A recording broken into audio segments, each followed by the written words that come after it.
Futility is an essential part of being human.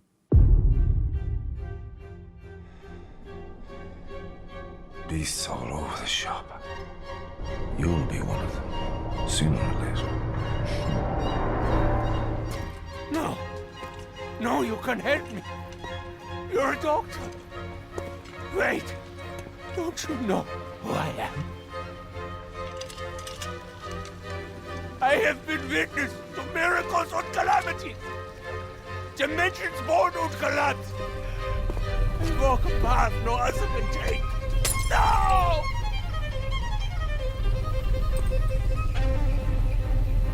I want to be me. Someone who can also hard work!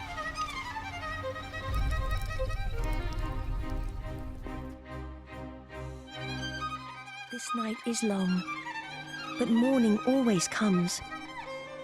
Someone of your caliber won't fail us, I am certain.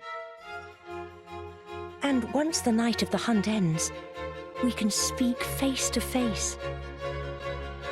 Then I can finally see what you look like. I shouldn't be thinking this, but I am rather looking forward to it. You mustn't let the hunt overcome you. Remember yourself. You are not a beast. Are you calm again? Thank goodness. So please, be careful out there.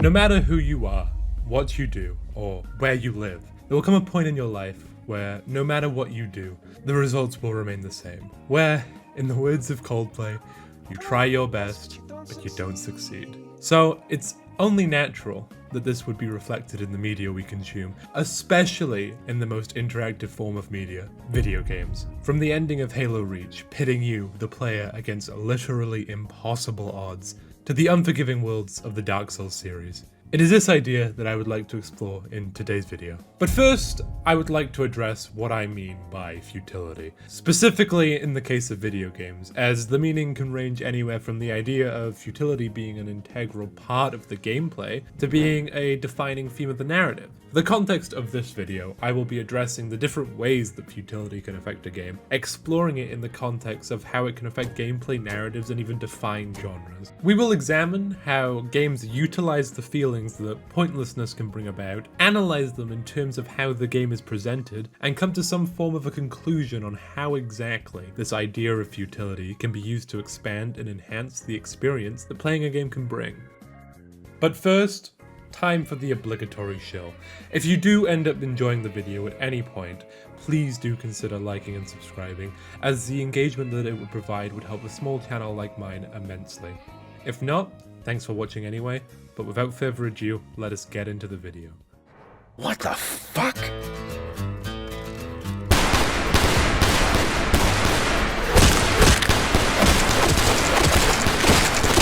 But I'm gonna break.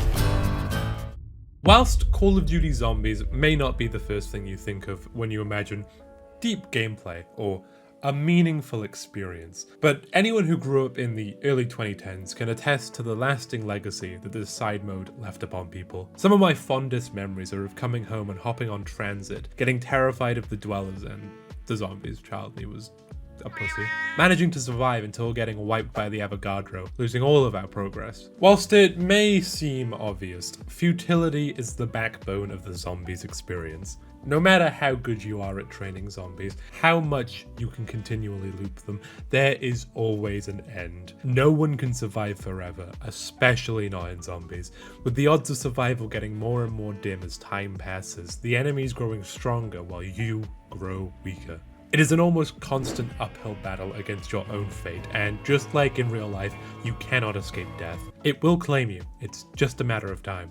Strangely enough, I think that something that gets this idea down to a T is Transit the Musical by Al Hugany, an absolute certified classic, at least for child me. But one specific line from it sticks with me even now, and sums up the entire idea that I am trying to convey. a dramatic reading. We are survivors. We're survivors. When we all stick together, I wish this nightmare would last forever, but zombies keep coming and they won't surrender. Truly inspirational words that are bound to last a generation. Nah, but seriously, whilst COD Zombies may not be what you think of when you think of profound experiences, but that had like 10-year-old me thinking about my entire existence. The first example of existentialism in my life, and man did it just keep getting worse after that. Cosmic thoughts aside, this futility can be seen through certain gameplay elements as well. Whilst this may be somewhat of a stretch, the perk system kind of adheres to the idea of any progress you make being ephemeral, as they only last as long as you. Once you die, even if you get brought back, you still lose any and all progress that you may have gained, other than the stats of how many zombies you've killed, or like everything if you have Tombstone, but let's not talk about that, or Gobblegum, but shh. Another aspect that is similarly influenced by the idea that your actions are ultimately meaningless is the overarching narrative that stretches between the zombies map, at least within Black Ops 2 and Black Ops 3. With Black Ops 2 at least, concerning the original crew of Richtofen, Dempsey, Nikolai, and Takio, the ultimate Easter egg on the map Origins, at least at the time, seemed to suggest that the entirety of the storyline established in Black Ops 1 of Richtofen gaining control of the zombies via the pyramid on the moon, and even the eventual blowing up of the Earth, were all mere products of a children's game. This reveal had the same effect as saying that it was all a dream would have had, and so is explained within the confines of Black Ops 3. However, taking Black Ops 2 as it would have been taken at the time around launch, this slides succinctly into this idea of futility, as it seems to suggest that all of these convoluted Easter eggs that people went through, all the rounds survived, meant nothing ultimately, as it was all predestined to turn out this way. I can see why Treyarch, the developers, walked back this explanation, as not only is it wholly unsatisfying, but it's also just plain lazy in my opinion. This brings us to the narrative between games of Black Ops 3, which honestly shares a lot of the same makeup, at least when relating to the theme. The storyline of 3 follows the new crew, known as Primus, consisting of new versions of the old characters, go around different maps, finding and killing the old crew, Ultimus. This culminates in the final map, Revelations, as the Primus crew fight the orchestrator of everything that's happened so far in the Zombies storyline, the Shadow map. This is an extremely condensed version of what actually happened, so I'm sorry if it's confusing, but if you want me to fully cover the Zombies storyline, then let me know, but it's gonna be a while because that shit is so confusing. But the part that matters is that the fight ends with the Primus crew being sent back in time to fight in a Great War, an event referenced multiple times throughout the storyline, and becomes the reason the Origins, the original map that started this new storyline, happens in the first place, essentially becoming a self-fulfilling prophecy of Origins happening, Primus forms, they go and kill the other versions of themselves, they fight the Shadow Man, get sent back in time to the Great War, repeat. This essentially means that all actions taken place within the context of Black Ops 3 Zombies are rendered null and void, as they were destined to happen and are destined to happen again, over and over and over and over again. And no matter what anyone does, nothing will change, at least within the confines of 3. This conclusion to the narrative clearly and succinctly ties into this idea of what I'm talking about, as whilst their actions did have a clear effect, ultimately it meant nothing, as these actions were going to and always have happened. Sorry to anyone who actually follows the Zombies lore, especially with how much I butchered it, but if you want, I will do an actual video on it, but there is one final point I want to make, specifically relating to Black Ops 4. BO4, in my opinion, is the first title, Zombies-wise, that actually breaks from this cycle of futility. Narrative-wise at least. This comes in the form of the ending of the map, Tag de Turton, and as a consequence the ending of the greater Aether storyline, the storyline involving the Primus, Victus, and Ultimus crew. With them having managed to break free of the loop, the Ultimus and Primus crew gather, and at the same time as the Victus crew, the character from maps like Transit, fight elsewhere. This is where the narrative, at least in my opinion, breaks from the mold, with the ending coming not as a bang, but as a whimper. It turns out that during a previous scene with the two casts celebrating and drinking, wondering what they will do after they free themselves fully from the loop, they had actually been drinking poison, as the entire crew lay dead, barring Nikolai and a zombified Richtofen from Moon. Nikolai shoots Richtofen dead and then hands the gun off to the kid from the end of Origins. It gets a bit confusing, but just don't question it. Just shoot him, killing him permanently and finally ending the cycle, with the two kids from Origins ending, being able to flee from the cycle and finally become free, and then they end up in like the Modern Warfare storyline or something. I don't know, I haven't followed it that far, but not the point. Whilst this ending was hugely controversial in the Zombies community, and for good reason, with fan-beloved characters being unceremoniously offed, I believe that it is actually a beautiful send-off to the series that was already somewhat collapsing under its own weight. In terms of futility, this also represents a rare example of the Zombies narrative allowing its characters to reject the cycle of futility they often find themselves in, freeing not only themselves but also allowing the innocent characters of Sam and Eddie, kids from the end of Origins, to go free into the actual world. It isn't a very climactic ending, and I can see why it received widespread backlash, but in my opinion, it honestly was a perfect end to a story that probably should have concluded with Black Ops 3. Overall, Black Ops Zombies as a game is rife with futility, permeating essentially all aspects of the subgame, ranging from the core gameplay loop to even the narrative, although it doesn't fully permeate that side of the experience. However, a game that, at least in my opinion, has a narrative rife with messages of futility is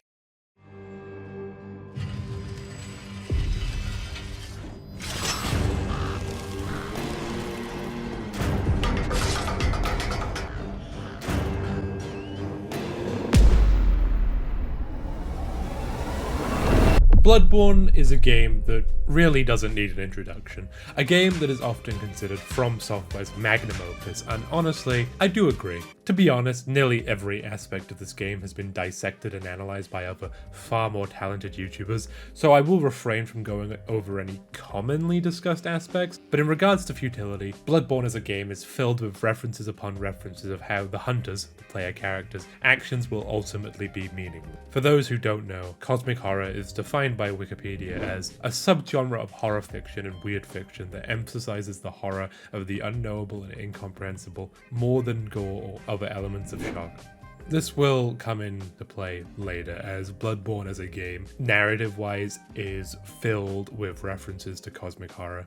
But for those who need somewhat of a refresher, here it is. In short, Bloodborne is a game where you play as the Hunter, a person who ventures to the city of Yharnam, basically London,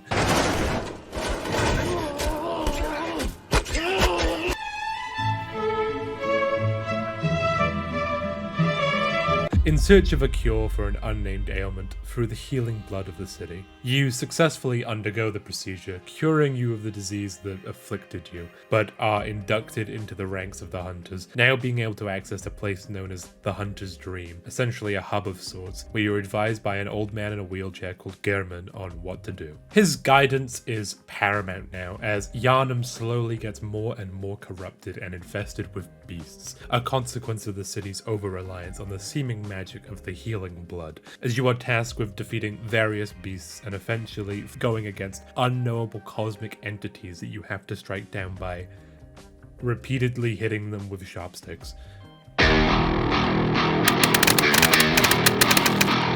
That's the basic plot overview, but of course I am missing significant context. So if you do want an eventual video on Bloodborne, like COD Zombies, do let me know, but I probably won't be able to add anything meaningful. Anyway, returning to this idea of futility, Bloodborne is chock full of an atmosphere of meaninglessness. This is most obviously displayed from a narrative perspective, evidenced in basically all of the endings.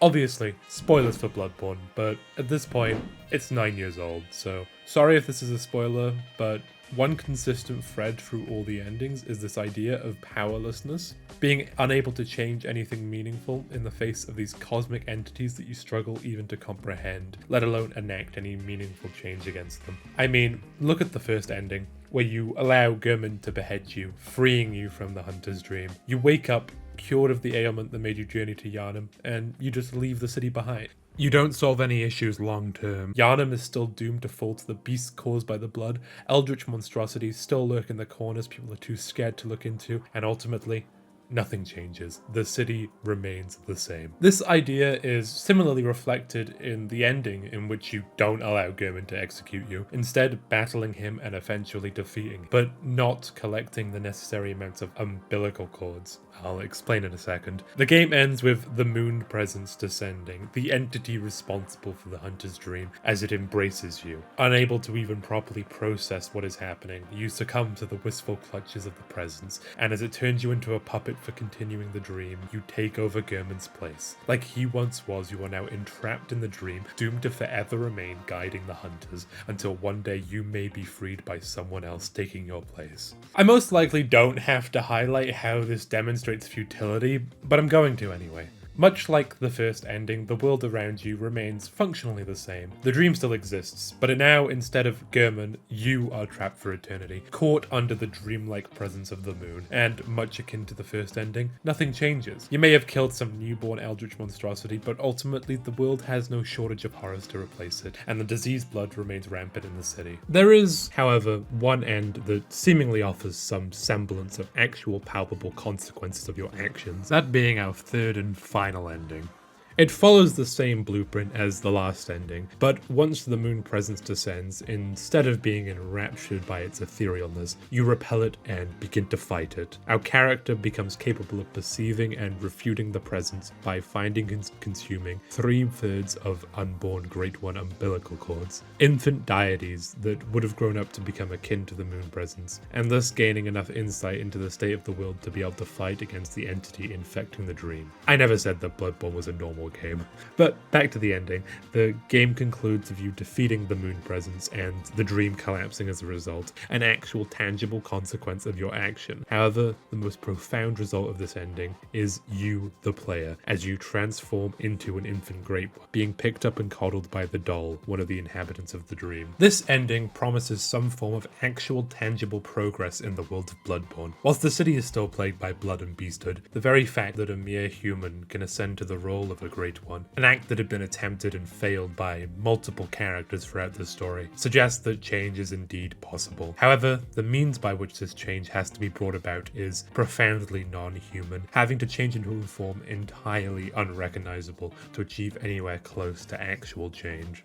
Before we conclude, I think that it is an undeniable fact that Bloodborne fits perfectly into cosmic horror, with the Great Ones and Old Ones, and the very insight system, a system in the game in which consuming certain items can increase your insight, allowing you to see more of the in-game entities, like the amygdalas, giant entities covered in too many limbs to be normal that plaster the streets of Yharnam, but cannot be seen until a certain level of insight is reached. Cosmic horror and futility go hand in hand, as the creatures, concept, and entities that are often featured in stories of the same genre, like Lovecraft's Cthulhu mythos, are mostly so overwhelmingly powerful or indescribable that the human mind is incapable of understanding what it is seeing, let alone being capable of doing any significant damage or even influencing it in any way. These endings further push the powerlessness felt in essentially all cosmic horror media, as the only ending in which any change can be observed is through becoming the indescribable, ascending to the halls of creatures that the human mind is incapable of comprehending.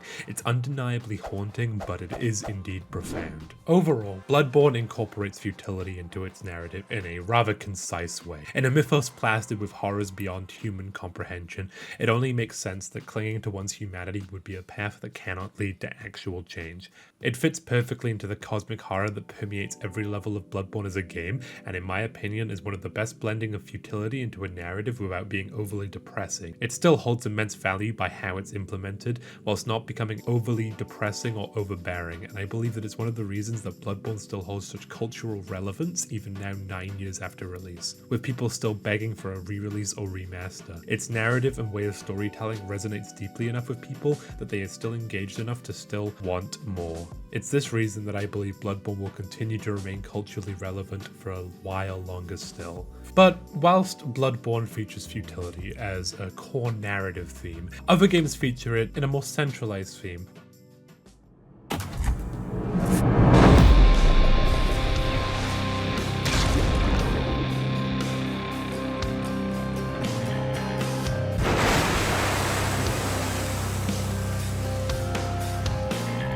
This video wouldn't be complete without first acknowledging the influence that the idea of futility has had on game genres as a whole. From a more literal angle, games that are in the roguelite genre feature futility as a core gameplay mechanic, with games like Inscryption and Hades featuring dying and losing significant chunks of progress as core tenets of how the game is played. Whilst these games don't feature futility quite as aggressively as they could, with Inscryption featuring death cards that can be made from your run that will be dispersed into the card pool, allowing you to create some truly busted cards that can make the game a lot easier. Like in my first run through of the game that I played with my girlfriend, we managed to make a death card that featured poison, allowing a card to instantly kill another card, and ended up one-tapping the final boss of the first part. It was this type of emergent gameplay experience that is only possible through the incorporation of futility as an essential gameplay experience.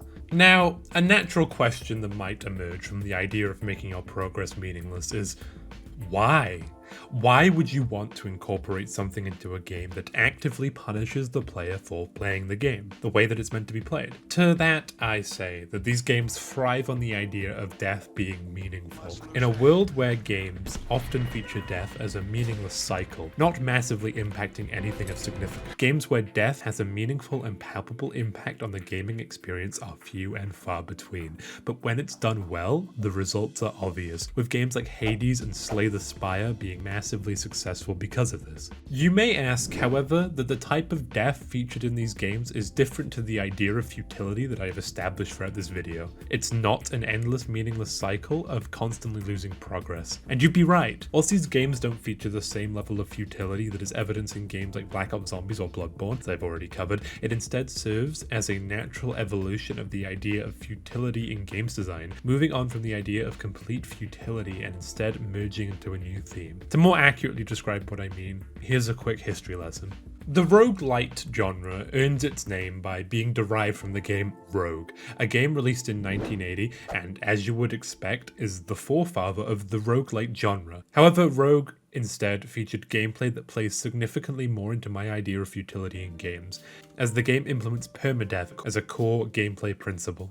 When your character dies, you lose everything. It is from this game that the roguelike genre evolved, which you can see from the use of the word light in the name of the genre. It is an evolution of the original Rogue, synthesizing the ideas of futility and meaninglessness that the original game was trying to convey with new, less strict gameplay ideals to create the genre we know today. Whilst the roguelike genre is a more positive spin of the idea of futility in video games and how it evolved over the years, there is, in my opinion, a significantly more cynical view of the infiltration of futility into games over the years. That being the slow and insidious creep of futility that can most clearly be seen in this era of live service games.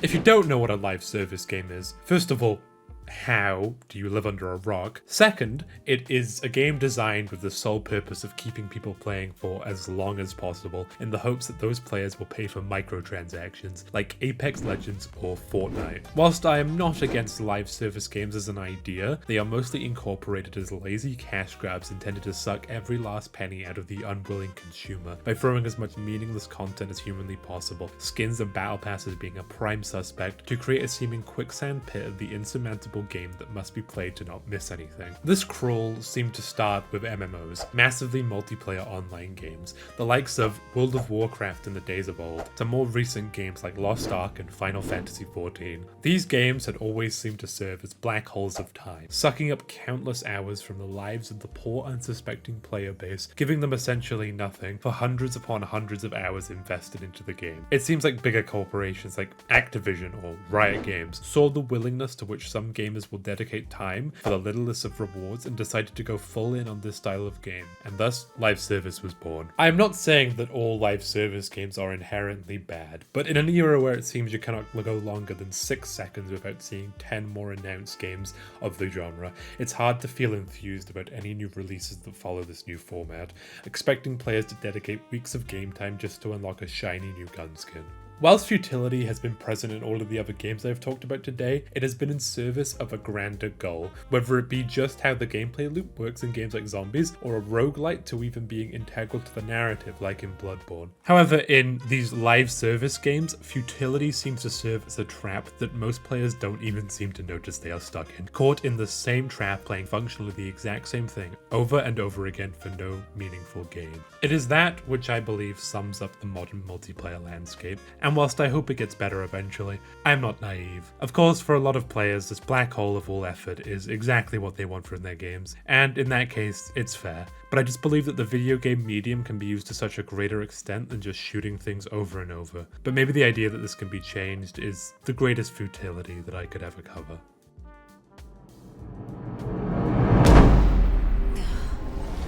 Good.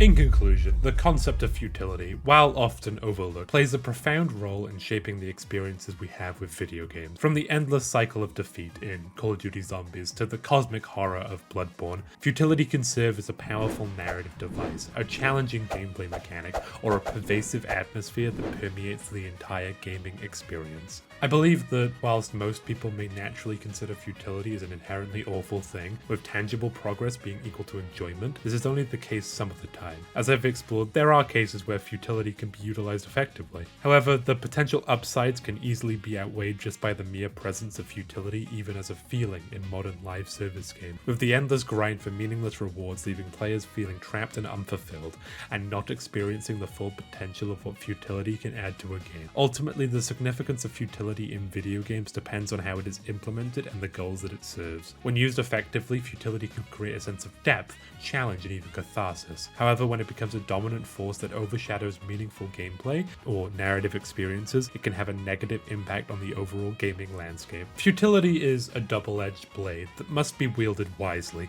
lest it ruin an otherwise good product. But I do firmly believe that using futility, at least in some form, whether it be pure unadulterated meaninglessness or the more watered-down version found in the like of roguelites, it is essential to the video game experience, and maybe if more devs looked into its applications, the video game industry would be in a more healthy state right now.